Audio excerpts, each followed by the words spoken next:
सपनों की दुनिया में अब एक नई चमक लाएं। अपने घर की रौनक में चार चांद लगाएं। थकी हुई दीवारों में नया जोश ले आएं। इंटेलेक्स पेंट्स के संग जिंदगी में कुछ अच्छी यादों को बनाएं। पेश है इंटेलेक्स के डिफरेंट वैरायटीज में उपलब्ध शानदार और बेहतरीन पेंट्स, जिसमें शामिल है एंटी क्रैक टेक्नोलॉजी से बना signature interior and exterior luxury emulsion paint, जो आपके घर को दे एक नया लुक। संपर्क करें 180021239494 पर।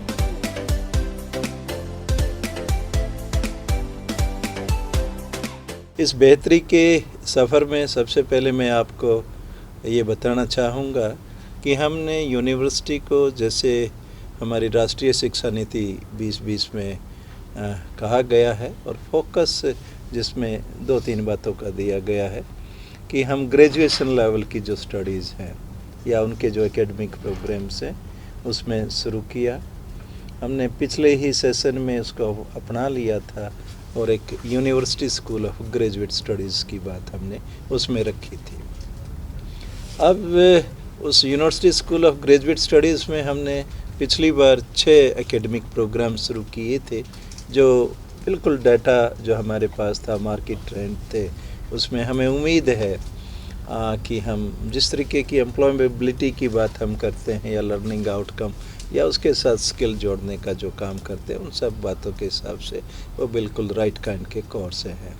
हालांकि पिछली बार सिर्फ पब्लिसिटी, क्योंकि हम एक सरकारी यूनिवर्सिटी हैं तो पब्लिसिटी सिर्फ आपके माध्यम से ही होती है, उसके बावजूद भी हमारा जो एडमिशन में जो हमारे प्रति रुझान था यहाँ के बच्चों का और कोविड होते हुए काफ़ी बढ़िया रहा। इस बार उसकी जो संख्या है हमने उसमें और कोर्सेज डाल दिए हैं, और कोर्सेज में ग्रेजुएशन के ही, जिसमें हम BCA का कोर्स है, बैचलर ऑफ कंप्यूटर एप्लीकेशंस हैं, BBA का कोर्स है। वास्तव में कुछ कोर्सेज थे जो हमारे यूनिवर्सिटी कॉलेज में थे। यूनिवर्सिटी कॉलेज में 3 साल के पाठ्यक्रम है, एकेडमिक प्रोग्राम जिनको हम बोलते हैं, लेकिन हमने इसको 4 में रखा गया। यहाँ मैं ये बात आपको ज़रूर कहना चाहूँगा कि कोई स्टूडेंट अगर उनको 3 साल में भी करेगा तो हम उनको डिग्री देते हैं। जो नई राष्ट्रीय शिक्षा नीति है उसके तहत इस तरीके का प्रावधान है। तो कुल मिला के अगर हम दूसरे सेंस में बात करें, यूनिवर्सिटी कॉलेज को हालांकि अभी हमने नहीं किया है, लेकिन फिर भी यूनिवर्सिटी कॉलेज का हम मर्जर कर रहे हैं। आप बंद करने की बात नहीं कर रहे हैं, हमने मर्जर किया है, उसको ट्रांसफॉर्म किया है university school of graduate studies में। और हर साल 660 स्टूडेंट जो हमारे 12 एकेडमिक प्रोग्राम्स हैं उसमें 660 स्टूडेंट्स की इनटेक इस साल हमारी होगी। और डेफिनेटली हम उनके लिए, हमारे पास स्पेस है, लैब है, सभी तरीके के प्रोग्राम्स हैं उनके लिए। उन कोर्सेज़ को अच्छे तरीके से चलाने के लिए आज कम से कम हम यूँ कह सकते हैं या तो हमारे पास उपलब्ध है या आने वाले 2 महीने में लैब और दूसरी तरीके की सभी तरीके की फैसिलिटी हमारे पास हो जाएंगी। एक हमारा सबसे बड़ी अचीवमेंट जो है ये रही है। कुछ कोर्सेज जैसे कि सोशल वर्क है, BA सोशल वर्क का प्रोग्राम किया है, आसपास कहीं नहीं था। उसमें एम्प्लॉयबिलिटी होती है, कुछ बच्चों की डायरेक्ट उसमें हो जाता है। लाइब्रेरी साइंस का जैसे था, बहुत सारे लाइब्रेरी के उसमें है, तो ये सारे काम हमने शुरू किए। जहाँ तक दूसरे कोर्सेज हैं, दूसरे एकेडमिक प्रोग्राम हैं PG के MA लेवल पर, हम कुछ नए प्रोग्राम इस बार, जैसे MSc माइक्रोबायोलॉजी है, साइकोलॉजी के केस में हम नहीं कर पाए। उसमें कुछ समस्या ये थी कि जो हमारा गवर्नमेंट कॉलेज है, गवर्नमेंट कॉलेज में वहाँ पे है, तो हम उन चीज़ों को नहीं कर सकते। वास्तव में हमारे 24 टीचिंग डिपार्टमेंट हैं और उसमें हम लगभग 34 एकेडमिक प्रोग्राम्स हम उसमें चलाएंगे। एक MSc कंप्यूटर साइंस भी हम शुरू कर रहे हैं, और MLib का प्रोग्राम, क्योंकि पिछली बार BLib की थी तो इस बार भी हमारा MLib करने का प्रोग्राम जो है वो भी उसमें रहेगा। एक सवाल बहुत इम्पोर्टेंट है कि हमारे जो पाठ्यक्रम एकेडमिक प्रोग्राम हैं उन प्रोग्राम्स को हम स्किलिंग के साथ कैसे जोड़ें। सरकार की जो नीतियां हैं और मार्केट की जो ज़रूरत है कि हम थ्योरेटिकल एजुकेशन ना देकर उनको किसी न किसी स्किल में उनकी जो दक्षता है वो करें, ताकि वो सेल्फ एम्प्लॉयमेंट या एम्प्लॉयमेंट का कर सकें। आप लोगों के साथ बहुत बार इस बात की चर्चा भी की है कि हमने जो university centre of outreach programme and extension है, यूकॉप जिसको हम बोलते हैं, उसके तहत हमने उन कामों को शुरू किया था। उसके काम 3 थे। एक तो हमारे स्टूडेंट्स को सॉफ्ट स्किल और प्रोफेशनल स्किल, हमने स्किल काउंसिल्स के साथ अपना समझौता कर लिया है और इस आने वाले सत्र से हम पीजी और यूजी के स्टूडेंट्स को उस तरीके की उनके माध्यम से या उनको कोऑर्डिनेट करके सारी की सारी जो फॉर्मेलिटीज़ हैं, जो रिक्वायरमेंट्स हैं, वो पूरी हो चुकी हैं। नए स्तर में हम उस काम को शुरू कर देंगे। दूसरा उसका काम था कि हमारी जो फैकल्टी डेवलपमेंट प्रोग्राम में टीचर्स की ट्रेनिंग प्रोग्राम कराए, कोऑर्डिनेट करे, दोनों ही बातें थी। खुद नहीं कराए, कोऑर्डिनेट करना ही उसका मेन काम है। और तीसरा था कि हम किसी को स्किल प्रोवाइड करें, जैसे कि एक हरियाणा स्किल डेवलपमेंट मिशन है हरियाणा गवर्नमेंट का, और उसके तहत हमने एप्लीकेशन दी थी। उसमें हमारी उस एप्लीकेशन को एक्सेप्ट कर लिया गया है। हम एक प्रेजेंटेशन करने जा रहे हैं यूकॉप के हमारे जो डायरेक्टर हैं डॉक्टर कपिल चौधरी जी, तो उन्होंने एक प्रेजेंटेशन उसमें देनी है और प्रेजेंटेशन के बेसिस पे हमें उस तरीके के प्रोग्राम बनेंगे। यानी हमारे जो स्टूडेंट्स नहीं हैं, इनके अलावा चाहे वो पास आउट्स हैं या किसी भी और के हैं, कुछ एरियाज़ में और या कुछ ऑक्यूपेशन प्रोफेशंस में हम उनको स्किल्स देंगे और उस स्किल्स के बदले हमें वो जो भी सरकार है एक ट्रेनिंग पार्टनर हमें कंसीडर कर लेगी। और ट्रेनिंग पार्टनर अगर हम उनको स्किल प्रोवाइड करते हैं, क्योंकि इंफ्रास्ट्रक्चर है हमारे पास, मोरोवर समाज से जुड़ने की ज़रूरत है, तो उस तरीके के उसमें हमें उसके बदले में एक रेम्यूनरेशन भी होगा, यानी हमारी इनकम होगी। उस इनकम को हम दूसरे अपने स्टूडेंट्स को स्किल करने में उसको यूटिलाइज़ कर सकते हैं। यही नहीं कि इसमें जो हमारी एक्रेडिटेशन की बात आती है, हमारा जो स्कोर है, अगर हम इस तरीके की एक्टिविटीज़ करते हैं तो उसमें एक इम्प्रूवमेंट आती है। तो उस तरीके का कल्चर भी हम डेवलप कर लेंगे उसे यूकॉप के माध्यम से, उस तरीके की बातें। एक और इम्पोर्टेंट बात जो है कि हमने नेशनल टेस्टिंग एजेंसी को एक एप्लीकेशन सबमिट की है। जैसे मैं शुरू में ही मेरा ख्याल पिछले साल से हम इस तरीके की बातें कर रहे हैं कि यहाँ पर एक सेंटर होना चाहिए। यूजीसी की नेट की परीक्षा है या कोई और भी नीट की एग्जामिनेशन है, उस तरीके का हमारा जो बिल्डिंग है उसका तो जो टेंडर हैं हो चुके हैं और उसको हमने एक वर्क ऑर्डर इशू करना है। विद इन ए वीक और विद इन 2 वीक्स हम उस तरीके के वर्क ऑर्डर उसको इशू कर देंगे। बिल्डिंग है उसका जो रिक्वायर्ड जो इंफ्रास्ट्रक्चर है सॉफ्ट जिसको बोलते हैं टेक्निकल एस्पेक्ट्स का, वो हमारा तैयार है।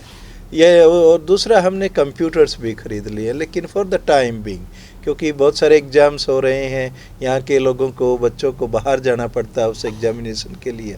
तो ऐसे सर्कमस्टांसेस में जो टीचिंग ब्लॉक 4 है उसमें हमारे 4 बहुत बड़ी बड़ी लैब के लिए हमें जो हैं रूम्स हैं, हम उन सभी को यूज़ करेंगे जब तक वो तैयार हो। और उसमें कंप्यूटर्स जो हैं उसका हमने वर्क ऑर्डर जो ऑर्डर दे रखा है प्रोक्योरमेंट के लिए, हमने लगभग 180 कंप्यूटर उसके लिए ख़रीद रहे हैं और हमारे पास भी उस तरीके की स्ट्रेंथ है, तो वो भी हमारा काम लगभग हो गया है। एक हमारे यहाँ इंक्यूबेशन सेंटर नहीं था और इंक्यूबेशन सेंटर की एक अपनी पहचान है जो रिसर्च और डेवलपमेंट है, तो उसमें हमने एक अप्लाई किया था incubation centre food and science technology department ने। सरकार ने उस एप्लीकेशन के बेसिस पर हमें एक्सेप्ट कर लिया है। MSME जो मिनिस्ट्री है, डिपार्टमेंट है, उसने उसको हमें रिकग्निशन दे दी है।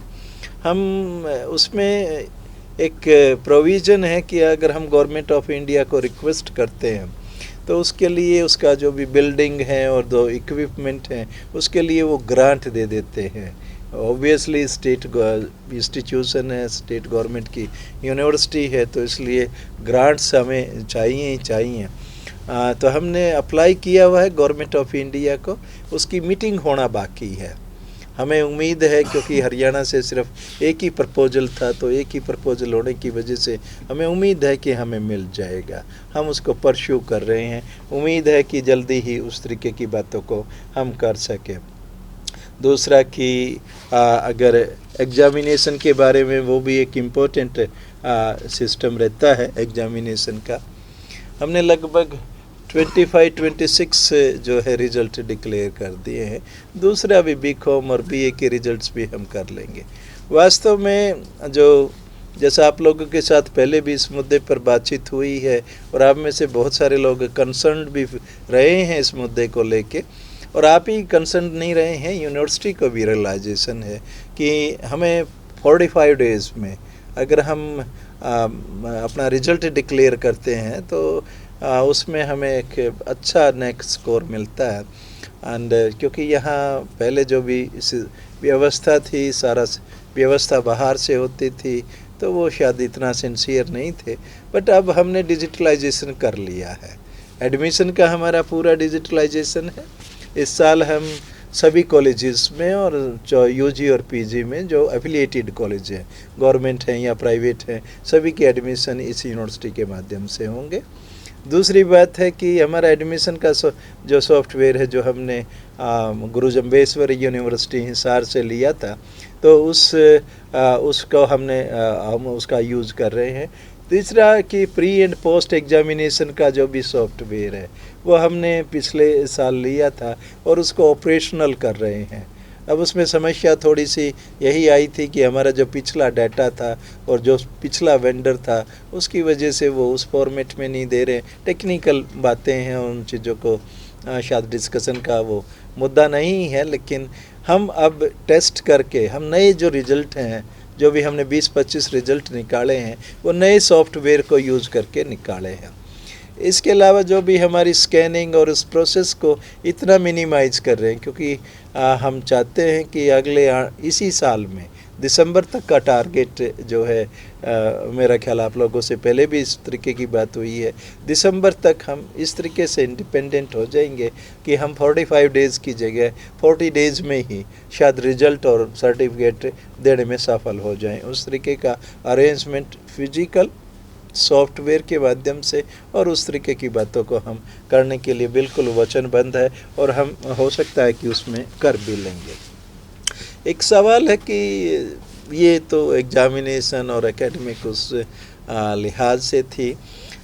दूसरा कि हमने इस बार, क्योंकि कोविड से हम बचे हुए हैं, तो अक्टूबर के महीने में इस बार हम यूथ फेस्टिवल भी ज़रूर कराएंगे, ताकि जो दूसरे तरीके की जो एक कल्चर है, जो यूनिवर्सिटी का जो कल्चर, रियल कल्चर अगर मैं उसको कहूँ, तो उसको भी डेवलप करने की कोशिश करेंगे।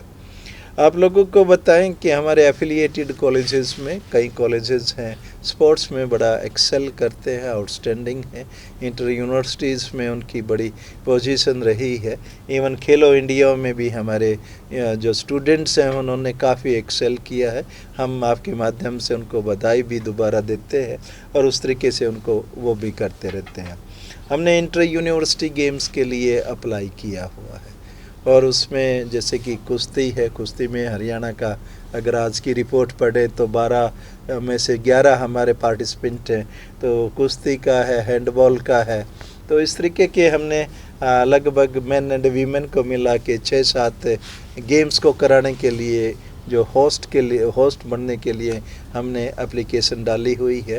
वो डिपेंड करता है कि जो इंटर यूनिवर्सिटी टूर्नामेंट को मैनेज करते हैं, तो वो डिपेंडिंग अपॉन सर्टन इंफ्रास्ट्रक्चर वो देंगे। बट इस वर्ष जो पहले से बेहतर स्पोर्ट्स फैसिलिटीज़ और सब पहले से बेहतर जो स्पोर्ट्स एक्टिविटीज़ है यूनिवर्सिटी में डेफिनेटली होंगी। उस तरीके की बातें हम उसमें करते हैं। तो ये कुछ बातें थी, लेकिन एक साथ में अगर मैं ये बात कहूँ आपको, पिछले एकेडमिक सेशन में जो हमारा 2021-22 का सेशन गया है, कोविड में हमने शुरुआत की थी, उसमें हमने बहुत सारी एक्टिविटीज़ की हैं। तो शायद आप लोगों को भी इस बात का थोड़ा सा महसूस तो ज़रूर होता होगा कि यूनिवर्सिटी में जो एक्टिविटीज़ है, चहल पहल है या इस तरीके की, चाहे वो किसी भी प्रकार की है, उस तरीके की चीज़ों को हम करेंगे। और मेरा क्या, मेरी जो भी यहाँ की टीम है हमारी, इन सब का एक मत है, और ये मत ये है कि अगला जो एकेडमिक सेशन है उस वक्त हमारे कम से कम 5000 स्टूडेंट्स हों। सबसे इम्पोर्टेंट जो एस्पेक्ट है, शायद 2020-21 में हम 3000 से नीचे थे, इस बार हम 3700 के आसपास हैं, और आने वाले से सेशन में हम 4000 प्लस होंगे, 4300 के आसपास होंगे, और उसमें 5000 तक अगले साल में हम पहुंच जाएंगे।